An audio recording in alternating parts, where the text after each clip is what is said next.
Hello, everybody, and welcome back to the Setting Up a Business and Creating a Business Plan presentation.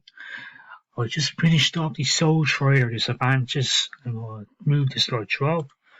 It's about partnership formation and how to start partnership with other members that you want to be partners with in your small business when you're creating a business. So now let's move on. On my slideshow and click from my current slide.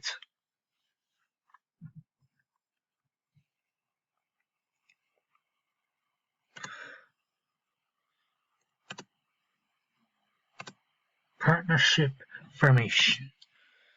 Let's read the first colour.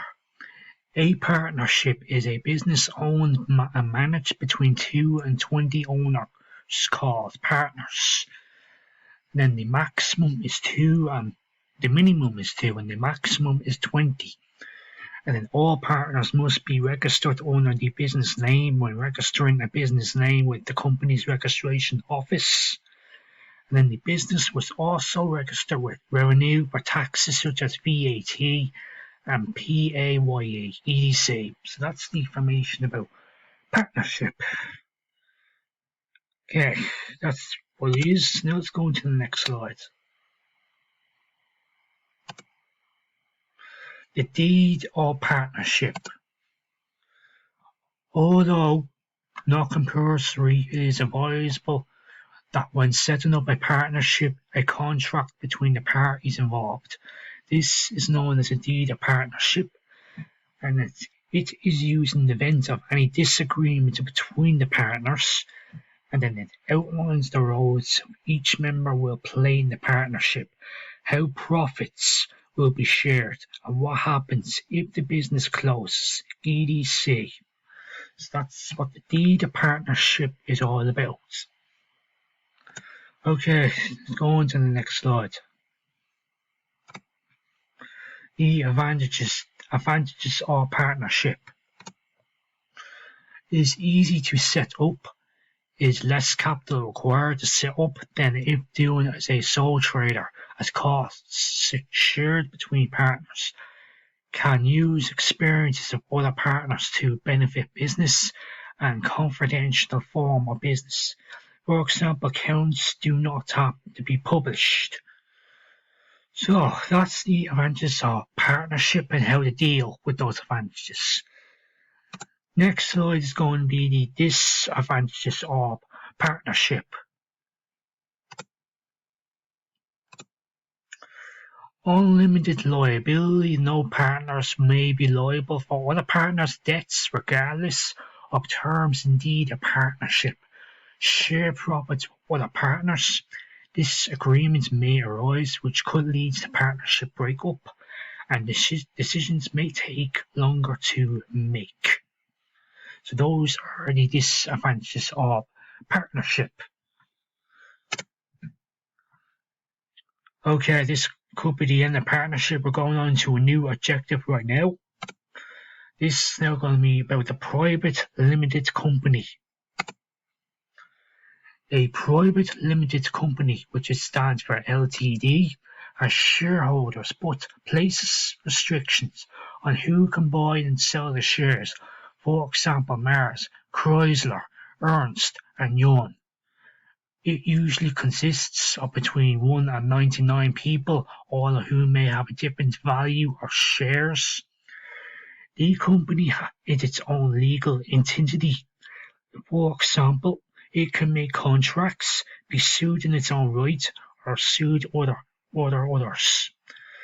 A single-member company is a private company, limited by shares or by guarantee, which is incorporated with one shareholder or whose membership is reduced to one person. That's what private limited company is. Yeah, let's go on to the next slide. The share capital of the private limited company. The authorised share capital is the total number of shares existing in the capital multiplied by the nominal value of each share. This can be a nominal value. For example, 10,000 shares at 1 cent each is equal to 100 of share capital.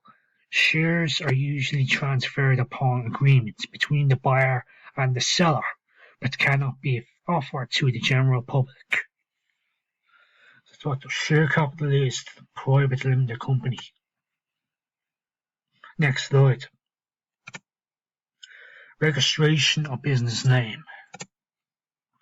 You may begin your business using your own name. If you wish to use a business name, you must register your business name with the company's registration office. You will then be issued with a certificate of business name, which you must display prominently at your place of business. You may need to have a business account with your bank. This allows you to keep your business income separate from your personal income. And in general, you need your certificate of business name to open a business bank account. That's what you need to register when you're setting up your small business. Next slide.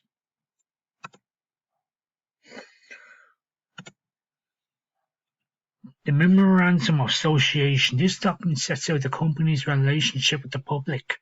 It is available for public inspection. And it sets out the limits to the company's powers, i.e. what it can do and what it cannot do. It contains the following details. The 1. Name of the company with the private limited company as the last word. What the company intends to trade in and its objectives. Number 3. Details of the company's authorised share capital. Number 4. A list of all the founding shareholders' names, addresses, shares and signatures.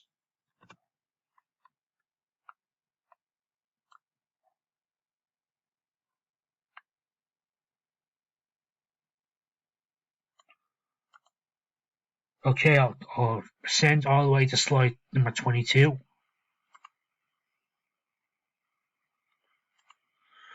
So 3 slides, and then after slide 22, I'll go to the next video and send slide number 23.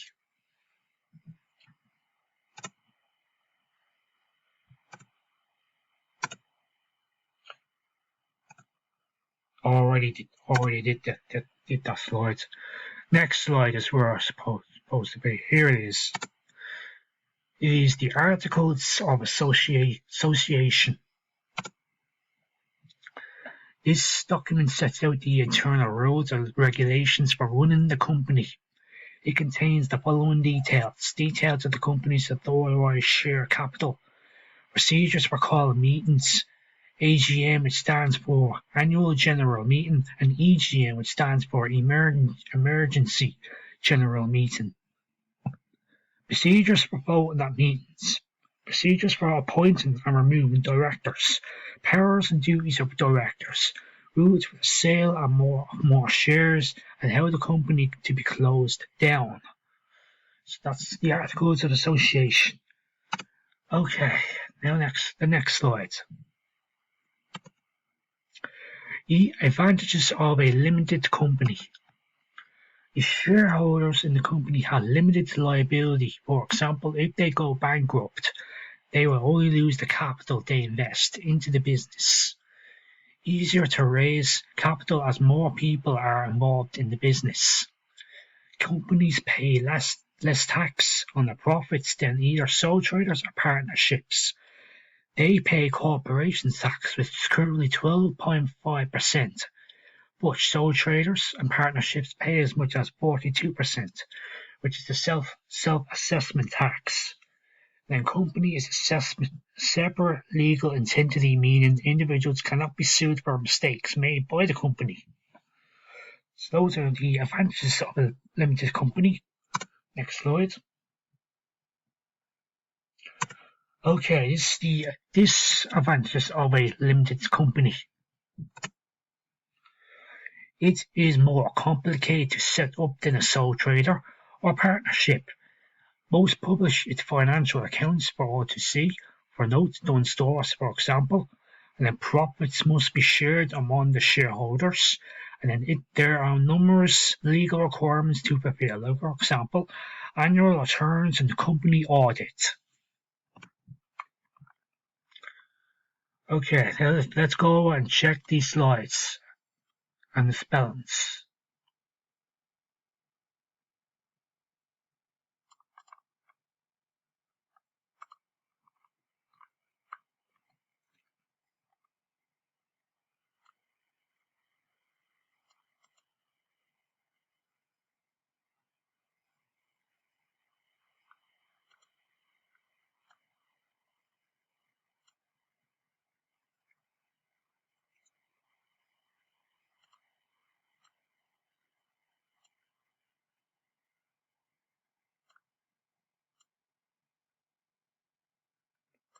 Okay.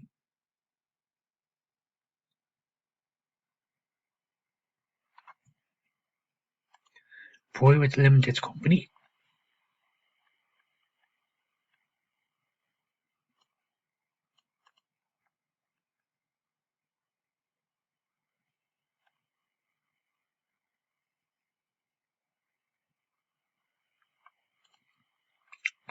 Registration of the business name. So remember, these are the steps to register for your business, to open up your bank account for your business account.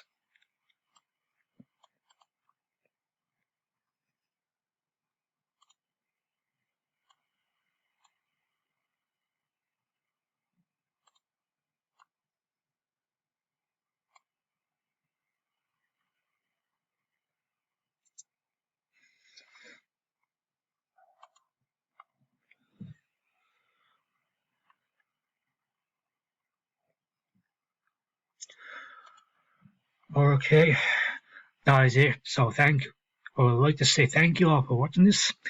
The next video I present will then move on to the public limited company. So this is the end of the private limited company. So we're already halfway to finishing setting up a business, and then I'll show you how to set up a business plan. Well, presenting the slides how to set up a business plan. So stay tuned, and I'll keep updated, and I'll present the next slide, next video. So thank you all for watching this. Have a good day and enjoy your weekend, and good luck to all of you. Adios.